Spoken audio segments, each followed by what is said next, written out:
पाकिस्तान में तेल और गैस के कुछ ज़खायर दरियाफ्त हुए हैं, तो आज मैं आपको लेके जाने वाला हूँ ऐसे ही मुकाम पर और पहली बार आप देख सकेंगे वो मनाजर कि कहाँ से तेल और गैस की पैदावार हो रही है और किस तरह से इसको नेशनल ग्रिड में शामिल किया जा रहा है। वो रिग कहाँ पर है, मशीनरी किस तरह से डिप्लॉय की जाती है और तेल और गैस की पैदावार और इसकी तलाश का काम किस तरह से।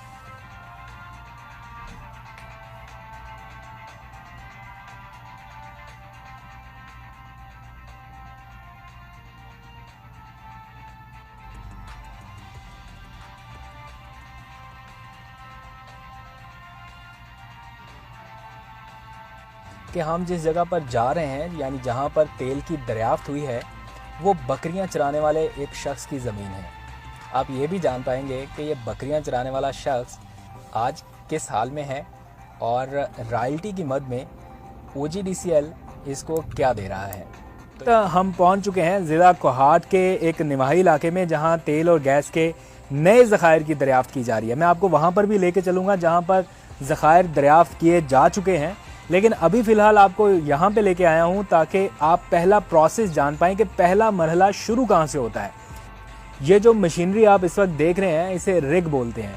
ये हैवी मशीनरी बहुत ही महंगी है और लेकिन यहाँ की ज़मीन के हिसाब से ये इसलिए भी अच्छी है कि पथरीली ज़मीन जो है उसको ये आसानी से खोद सकती है।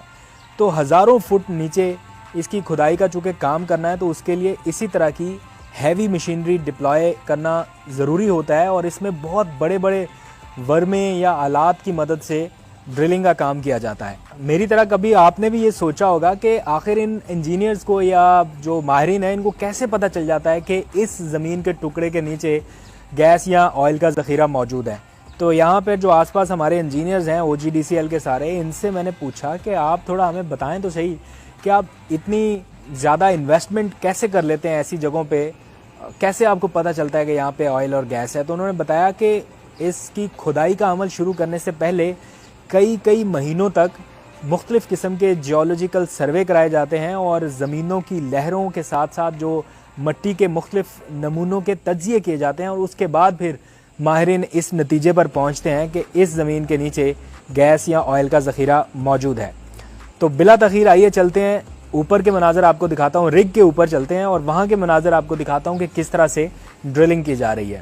इस वक्त यहाँ पर खुदाई का अमल दिन रात जारी है क्योंकि यहाँ पर माहिरीन को कुछ आसार मिले हैं कि बहुत बड़े पैमाने पर तेल या गैस का ज़ख़ीरा मौजूद है। तो यहाँ पर चीनी टेक्नोलॉजी और उनकी महारत का भी इस्तेमाल किया जाता है, प्लस OGDCL की जो अपनी अफरादी क़ुव्वत है उसको भी भरपूर इस्तेमाल में लाया जा रहा है।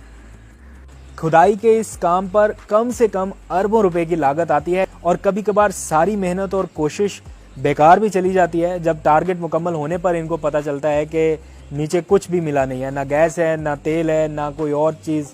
तो ये सारा कुछ यहाँ से बंद करने के बाद यहाँ से रवाना हो जाते हैं किसी अगली मंजिल की तरफ। हम तकरीबन 350 मीटर ड्रिल कर चुके हुए हैं और हमें फर्दर और ड्रिलिंग करनी है। जो हमारी टारगेट डेप्थ है उस तक हम इंशाल्लाह 3 महीने के अंदर पहुंच जाएंगे या कोशिश करेंगे कि हम इससे भी पहले पहुंच जाएं। समटाइम्स ऐसा भी होता है कि आपको मतलब रिजल्ट्स एक्सपेक्टेड रिजल्ट्स नहीं मिलते, लेकिन उसका अफसोस होता है, लेकिन उस तरह नुकसान नहीं होता क्योंकि वो डेटा आपको नेक्स्ट टाइम उसके साथ जो दूसरा वेल करने के लिए या ऑफसेट वेल्स के लिए हेल्पफुल हो जाता है, जिसकी मदद से हम फिर मजीद एक्सप्लोरेशन की तरफ आसानी से जा सकते हैं। ड्रिलिंग का प्रोसेस तो आपने देख लिया, अब चलते हैं कोहाट के उस मुकाम पर जहां से गैस और तेल के नए ज़खायर दरियाफ्त कर लिए गए हैं। यहाँ से तकरीबन 9 किलोमीटर दूर ढोक हुसैन फील्ड के मुकाम पर। यहाँ पे अच्छी सड़कें भी नहीं बनी हुई, मालूम नहीं यहाँ पे ड्रिलिंग का प्रोसेस और इतनी हैवी मशीनरी किस तरह से पहुँचाई गई होगी, लेकिन अभी खैर हम पहुँच गए हैं।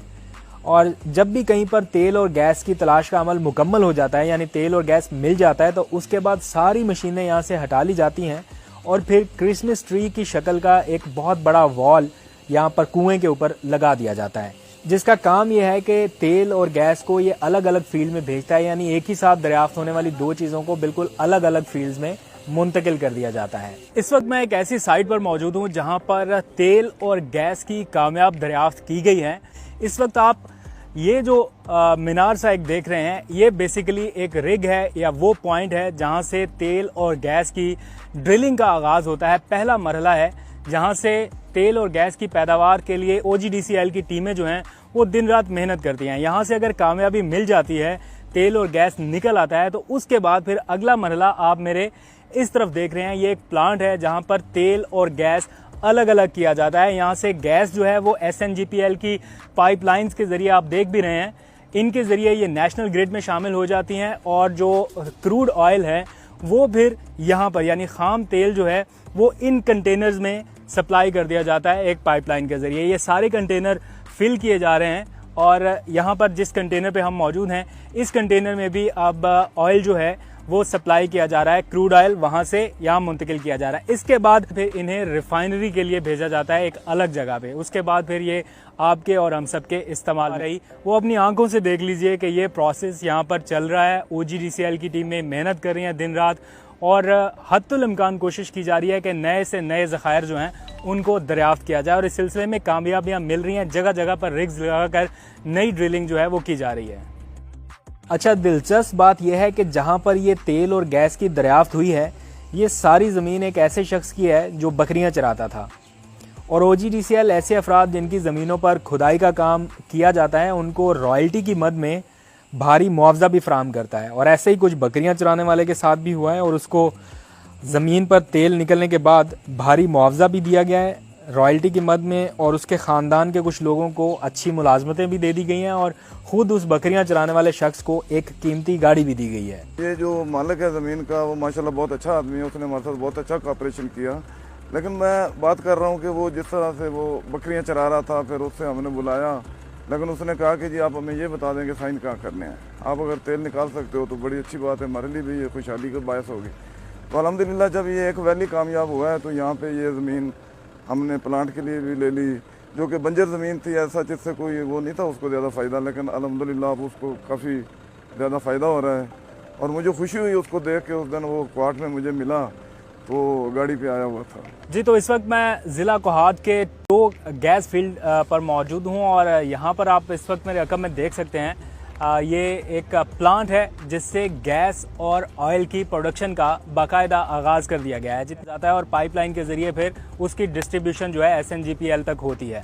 ये सारे इंजीनियर जो हैं वो यहाँ पर दिन रात मेहनत कर रहे हैं और जो यहाँ के इलाका मकीन है या नेशनल ग्रिड है उस तक ये गैस की सप्लाई होती है। जो मेरे पास अदाद-ओ-शुमार है उसके मुताबिक तकरीबन 9 MMCFD गैस और 240 बैरल के करीब ऑयल जो है वो यहाँ पर पहुँचता है, जिसको सेपरेट करने के बाद फिर नेशनल ग्रिड में भेजा जाता है। तो कुछ सर मैं आपकी वीडियो वॉच करता हूँ यूट्यूब पे।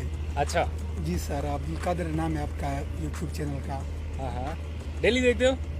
सर तकरीबन वीडियो देखता हूँ, वो 12 घंटे पहले जो दिया था आपने इमरान खान के वो खुफिया डायरी का। देखा था? जी सर बिल्कुल।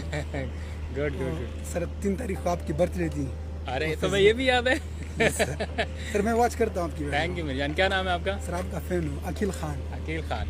अब मैं आपको लेकर चलता हूँ मेला गैस फील्ड के मुकाम। जी, तो इस वक्त हम मेला फील्ड पर मौजूद हैं और ये एक पुराना प्लांट है जहाँ से बड़ी मिकदार में तेल और गैस की पैदावार हासिल की जा रही है, लेकिन इसके आसपास कुछ नई दरियाफ्तें हुई हैं तेल की भी और गैस की भी।